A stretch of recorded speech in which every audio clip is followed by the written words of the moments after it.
Good morning to all of you. I'm Neetu Gehlot from St. Andrews Institute of Technology and Management, Gurgaon. I'm from Applied Science Department. Today, I'm taking my 10th lecture, which is related to the stereochemistry, and the topic of my lecture is the optical isomers. Let's start our topic. In our topic, that is the stereoisomerism. There are the three types of the stereoisomerism. First is the optical isomerism. Second type of isomerism is called the geometrical isomerism. And the third type of isomerism is the conformational isomerism. So, as we discussed above, or as we discussed in our previous lecture, there are the geometrical isomerism and the conformational of isomerism. So, these two isomerisms we have already discussed. So, now come to the next topic, that is the optical isomers. In the optical isomers, an optically active compounds can exist in the two isomeric form which rotate the plane polarized light in the opposite direction. Here we can say that the such compounds which are resemble one another in their chemical properties as well as in the most of their physical properties, but they differ in their behavior towards the action of PPL. So here the PPL stands for the plane polarized light, and uh, these compounds are called the optically active compounds, and this phenomena is also called the optical activity. So now their isomers, these isomers are called the optical isomers. So optical isomers is caused by a lack of symmetry in the molecule. So here we know the new word, this is a symmetry, and they are non-superimposable. This is another word. So now come to the next again, organic compounds which rotate the PPL. PPL, as I told, that PPL stands for the plane polarized light. They rotate either the dextro or the levo and are called the optically active compound. But how much clockwise or how much anti-clockwise? So we cannot explain the clockwise or anti-clockwise or dextro or the levo form. We can calculate, we can represent them in the laboratory after the experiment. So then dextro and levo, this nature of a molecule can be uh, only decided by the experiments through the polarimeter, and can't be determined theoretically.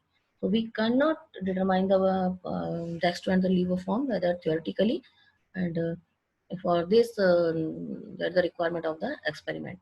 And the apparatus which is used in this form is called the polarimeter.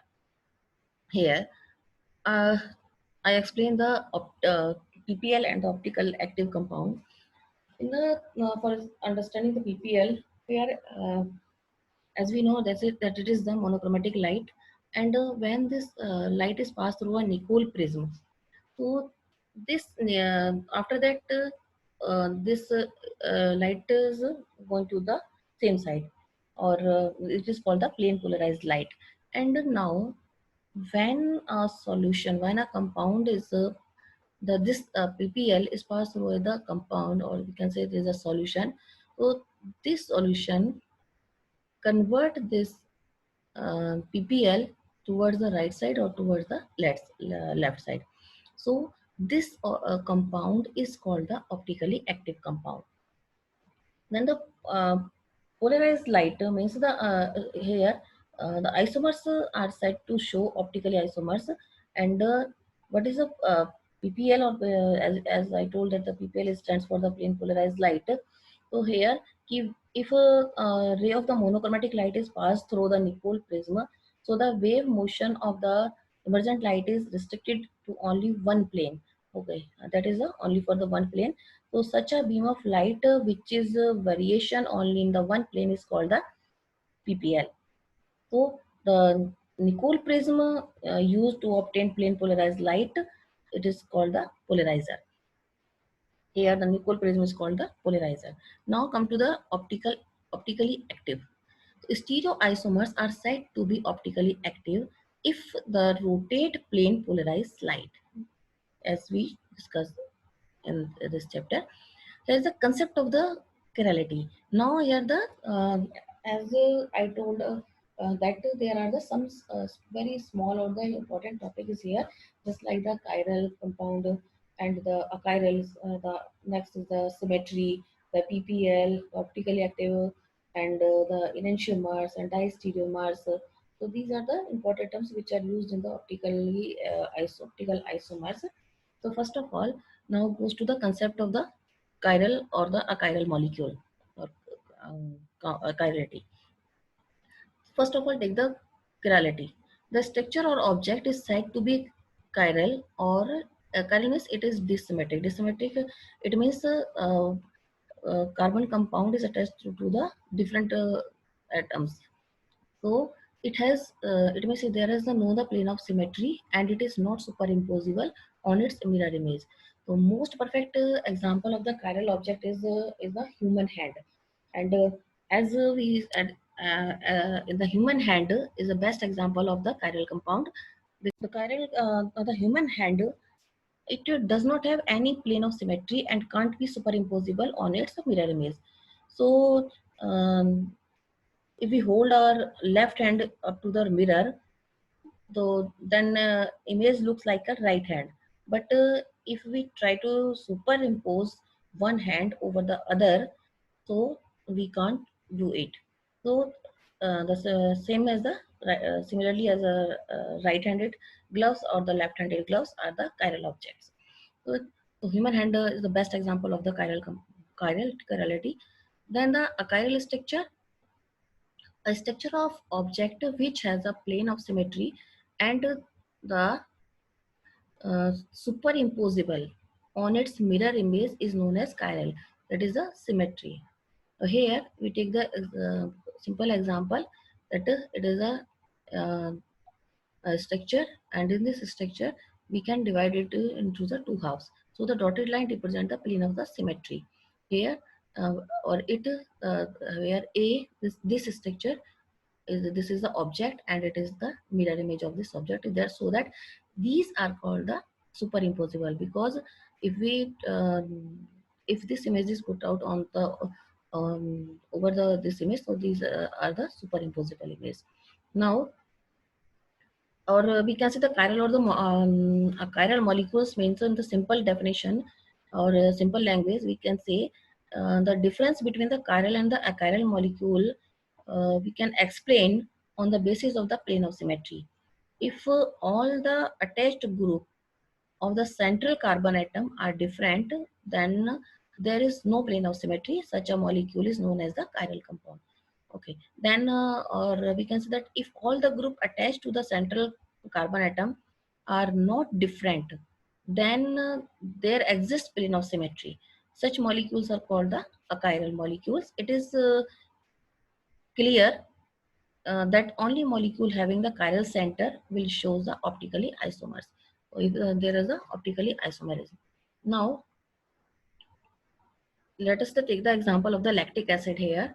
In the lactic acid, it is a chiral molecule, just like in the structure, that is a COH, carbon, its hydrogen, OH, and the CH3. And here we can see that the carbon has a different group attached with it, and if we take the mirror image, here is the mirror, and we take the mirror image of this lactic acid, then we find the it is a mirror image of the lactic acid, or we can say now it is a non-superimposable mirror image.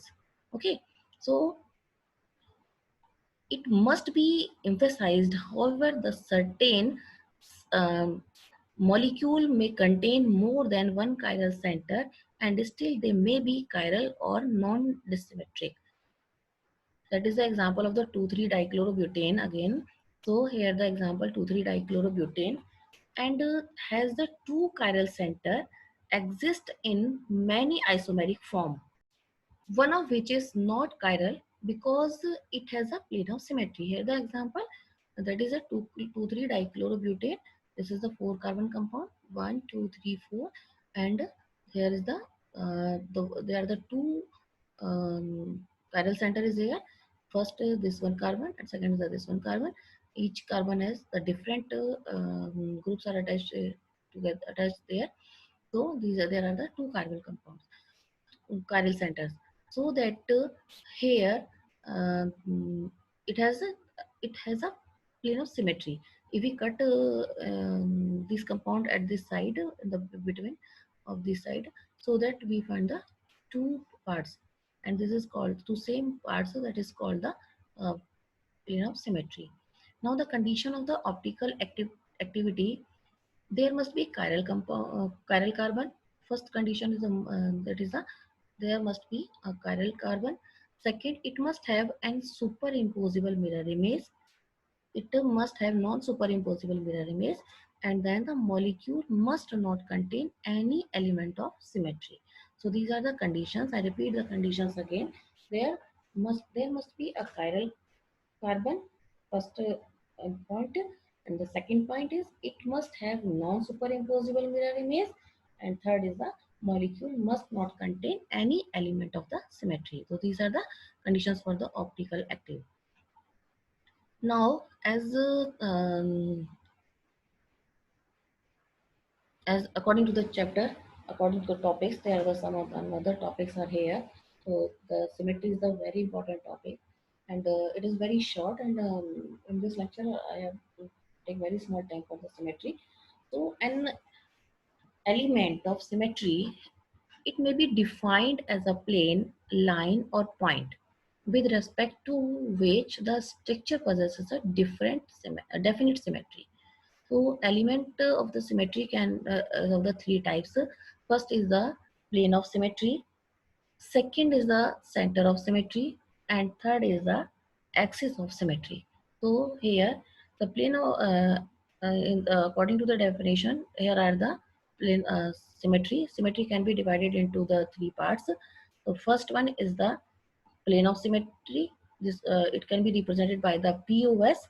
Then second is the center of symmetry, and it is denoted by the COS, and the last one is called the um, axis of symmetry.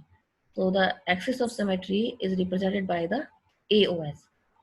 So here the POS, it means the plane of symmetry. The plane of symmetry is called the reflection and is denoted by the sigma. And center of symmetry, it is center of symmetry is the inversion, and it is center of symmetry is represented by the I, and the last is the axis of symmetry. It is here is the rotation, so it is represented by the CN.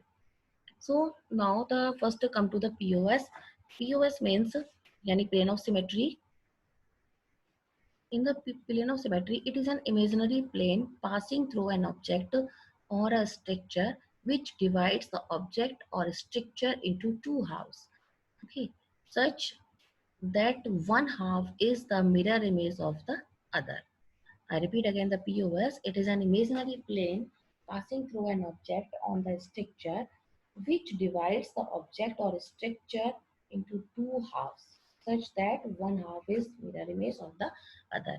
Here the example of the plane of symmetry. This is the POS. We divide it into the two halves. That is the POS. This is the another example of the POS. This one is the third example of the POS, and it is the 3D representation of the example. This is so here they are the 3D example and the plane of the plane of symmetry. Now come to the second type of the symmetry, that is called the COS. So here in the COS, it is an imaginary point within a molecule at which all the straight line joining identical point in a molecule cross each other. It is represented by the COS and denoted by I. So here all the points are joined together. This is called the COS. Now come to the axis of symmetry.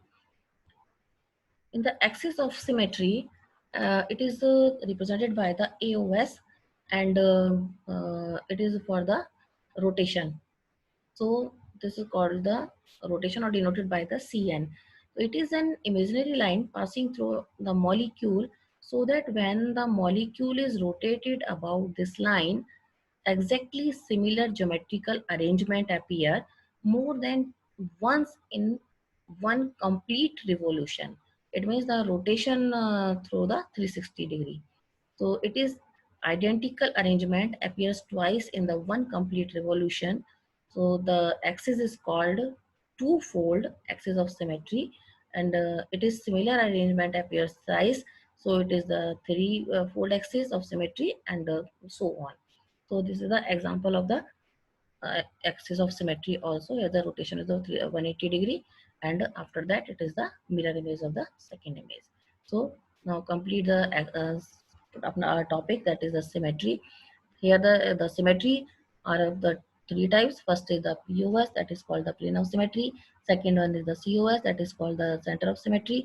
And third one is the AOS, that is called the axis of symmetry. Now come to the next topic, the types of optical isomers. As we know the types of the optical isomers, so there are the two types of the optical isomers. First is the enantiomers, and the another type of the isomers is called the diastereomers. So both are very important topic, the enantiomers and the diastereomers. Here, as we know that optically active compound always exist in the two or more isomeric form, and differ with respect to their optical activity. As already studied, that the isomers which resemble one another in their chemical reaction and most of the physical properties, but differ in their behavior towards the polarized light. So these are called the optical isomers, and this phenomena is known as the optical isomerism. So here the optical isomerism are divided into the two parts. So first one is the enantiomers and second is the diastereomers. So first of all, we goes with the enantiomers. The enantiomers is one or an enantiomer is one or two stereoisomers that are mirror image of each other and are non-superimposable. I repeat again, the definition of enantiomers is the mirror image of each other and are the superimposable. Here we take the example of the lactic acid. So in the lactic acid, there are the carbon attached to the four different groups. There are the COH, CS3, OH, and that here is the 3D structure. So the there is the mirror image of this lactic acid. So one image is called the dextro lactic, and the second is called the levo. It means this compound is rotate the PPL towards the left hand side or towards the right hand side. So this is called the optically active compound, and we can represent it dextro or levo by the respectively positive or the negative sign. So first this is called the plus lactic acid, and dextro, and then this one is the levulactic acid. So in the example, the two molecules of lactic acid are the mirror image of each other, but they can't superimpose. Okay, so they are non-superimposable. They rotate the plane polarized light equally, but in the opposite direction. So if we take the mixture of the dextro and the levo part of the levo compound of the lactic acid, so this is called the racemic mixture, or it is optically inactive compound, because now it cannot rotate the PPL into the towards or the left hand side or the right hand side. So when equal quantity of enantiomers are mixed together, it results in the formation of an optically inactive form that is called the racemic mixture. Here is an example. An equal quantity of the dextrolactic acid and the levulactic acid and are mixed with each other, so we get the racemic lactic acid, which is optically inactive. So it is the best example of the enantiomers. I repeat again, the enantiomers. Enantiomers are the optically active compound which have the mirror image, and they are non-superimposable. The example, with the help of the example, we can explain easily. And if we take the mixture of the dextro and the levo form of the lactic acid in the same quantity, so it means here we find the racemic mixture, and this compound is optically inactive. And now goes to the diastereomers, that is another part of the optical isomers. So in the diastereomers means they refers the enantiomers that are not mirror image to each other. I repeat, the refers to the enantiomers that are not mirror image to each other. They can be chiral or the achiral. Here, as we know that the chiral center exists in two stereoisomeric form, as we already discussed, which are known as enantiomers of each other. Okay, but when the compound containing more than one chiral center, okay, so when the compound containing more than one chiral center can exist in more than two stereoisomeric form. It means ki, as we study above, if the one chiral center is here there, so that it shows that two enantiomers, and now we goes to the two more than one chiral center. It means there are the two chiral centers here, so that they represent the four enantiomers. A four stereomeric form. Stereomeric form is best. So that take the example of the 2,3-dichloropentane. Here, in this example, first is the 2,3-dichloropentane is here.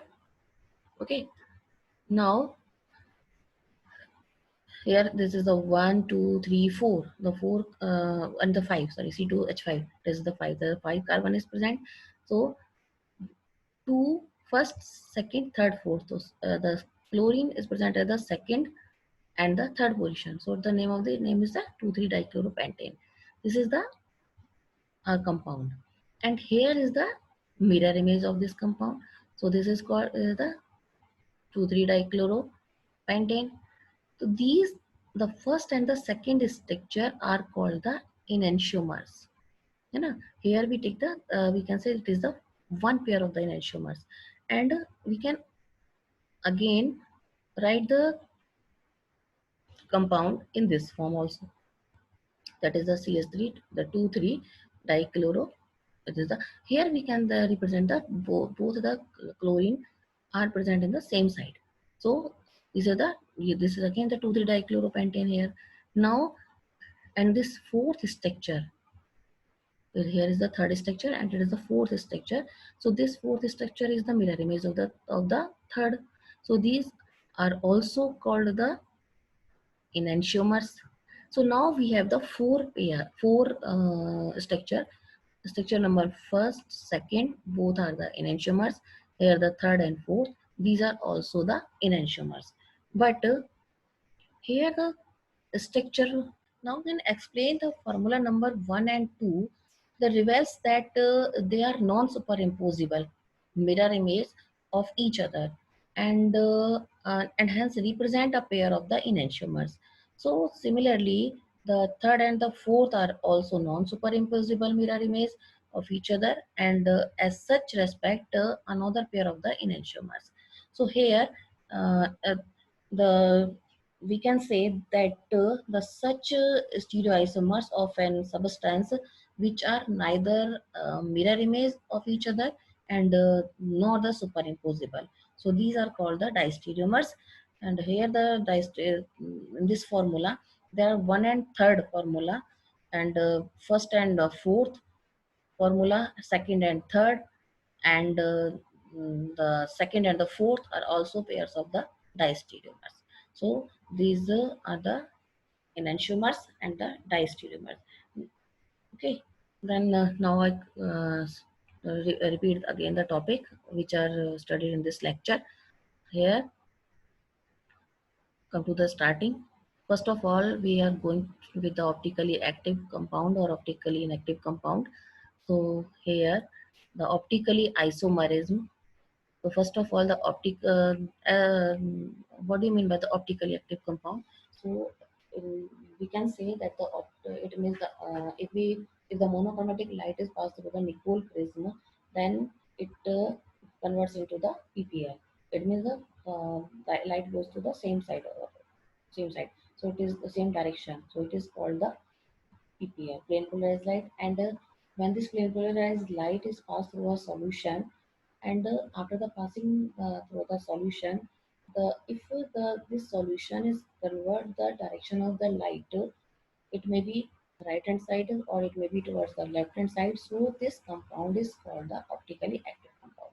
Now, and this process is called the optically isomerism, and optically with the PPL or the optically active compound. So optically isomers is caused by the lack of the symmetry in the molecule, and they are non-superimposable. These two words are the very important in this topic.